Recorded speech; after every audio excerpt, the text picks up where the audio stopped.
ఒకప్పుడు ఆ ఇద్దరు లీడర్లు పార్టీలో ఓ వెలుగు వెలిగారు. వారు ఆడిందే ఆటగా పాడిందే పాటగా ఉండేది. కట్ చేస్తే నాడు పూలు అమ్మిన చోటే ఇప్పుడు కట్టెలు అమ్మాల్సిన పరిస్థితి వచ్చింది.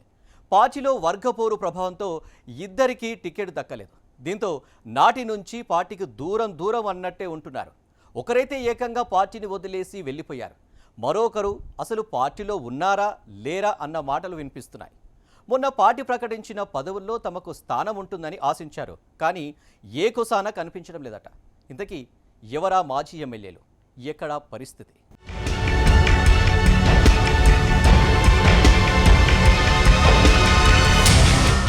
విజయనగరం జిల్లా టీడీపీలో ఇప్పుడు ఒక ఆసక్తికరమైన చర్చ జరుగుతోంది. ఒకప్పుడు పార్టీలో ఓ వెలుగు వెలిగిన ఇద్దరు మాజీ ఎమ్మెల్యేలు ప్రస్తుతం పత్తా లేకుండా పోయారట. వారిలో ఒకరు మీసాల గీత అయితే మరొకరు కొత్తపల్లి అప్పలనాయుడు. వీళ్ళిద్దరి కుటుంబాలకు రాజకీయ చరిత్ర ఉంది. గీత తండ్రి గురానా సాధురావు ఎమ్మెల్యేగా పోటీ చేశారు. అలాగే జిల్లా టీడీపీలో ముఖ్య నేతగా ఎదిగిన కొండపల్లి అప్పలనాయుడు తండ్రి కొండపల్లి పైడితల్లి నాయుడు గతంలో ఎంపీగా సేవలందించారు.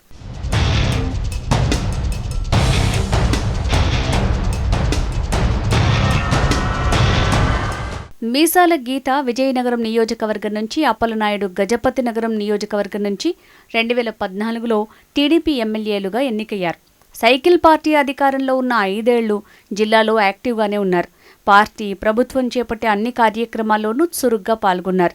నాడు విజయనగరం జిల్లా ఇన్ఛార్జ్ మంత్రిగా గంటా శ్రీనివాసరావు వ్యవహరించేవారు. గంటా తమ సొంత సామాజిక వర్గం కావడంతో ఈ ఇద్దరు ఎమ్మెల్యేలది ఆడిందే ఆట పాడిందే పాటగా ఉండేదన్న టాక్ ఉంది. జిల్లా పార్టీకి పెద్ద దిక్కుగా ఉన్న అశోక్ని కాదని పూర్తిగా ఈ ఇద్దరు ఎమ్మెల్యేలు గంటా వర్గంలో చేరిపోయి ఆ సామాజిక వర్గం ముద్ర వేసుకున్నారట. నాటి ఇన్ఛార్జి మంత్రి అండదండలతో జిల్లాలో పట్టు సాధించే ప్రయత్నం చేశారు. అయితే అంతవరకు సైలెంట్గా ఉన్న మాజీ కేంద్ర మంత్రి, ప్రస్తుత గవర్నర్ అశోక్ గజపతిరాజు తర్వాత 2019 ఎన్నికల్లో సడన్గా జిల్లాలో మళ్లీ ఎంట్రీ ఇచ్చారట. అంతే, గీత కేఏ నాయుడికి ప్రయారిటీ ఒక్కసారిగా పడిపోయిందట.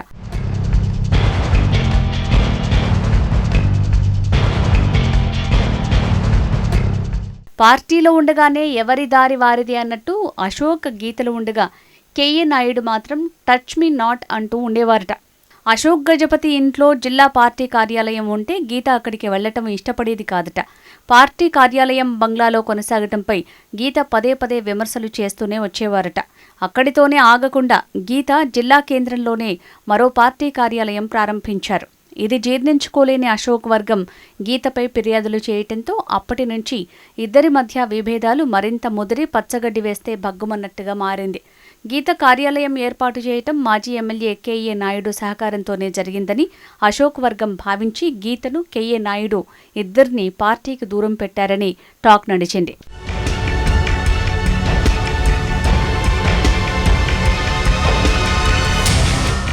విజయనగరం జిల్లాలో మారిన పొలిటికల్ పరిణామాలు, అక్కడి కీలక నేతలతో విభేదాల వల్ల చివరికి గీత కేఏ నాయుడులకు పార్టీ టికెట్ రాకుండా పోయింది. గీత స్వతంత్ర అభ్యర్థిగా బరిలో దిగి ఓడిపోయారు. చివరికి మీసాల గీత పార్టీనే విడిచి వెళ్లిపోయారు. ఇక కేఏ నాయుడు మాత్రం పార్టీలో ఉన్నా లేనట్టుగానే వ్యవహరిస్తున్నారట. నామకే వాస్తేగా తన కార్యాలయం మారిపోయిందట. ఇదిలా ఉంటే ఇప్పటికీ ఓ జాతీయ పార్టీకి చెందిన కీలక నేత ఇద్దరిలో ఓ నేతకు టచ్లోకి వచ్చినట్టు సమాచారం. అయితే సొంత పార్టీని విడిచి వెళ్లటానికి ఇష్టపడని సదరు నేత ఆ విషయం గంటా దృష్టికి తీసుకువెళ్లినట్టు భోగట్ట. ఇటీవల టీడీపీ ప్రకటించిన పార్టీ పదవుల్లో హైకమాండ్ తమను గుర్తించి ఏదో ఒక పదవి ఇస్తుందన్న ఆశతో ఎదురుచూసిన వీరికి నిరాశే ఎదురైందట. దీంతో పార్టీ తమకి అన్యాయం చేసిందనే అభిప్రాయంతో ఉన్నారట ఇద్దరు. ఆ అసమ్మతితోనే పార్టీ వైపు చూడటం లేదట.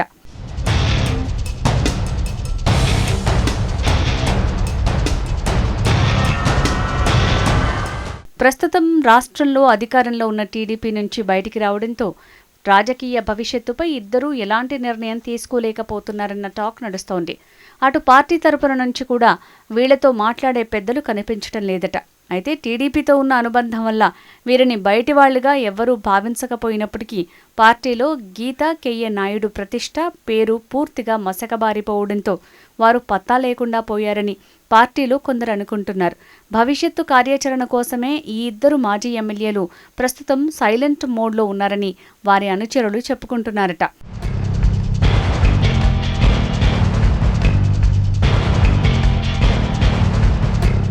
మరి విజయనగరంలో ఈ ఇద్దరు మాజీ ఎమ్మెల్యేల భవిష్యత్తు కార్యాచరణ ఎలా మారబోతోంది?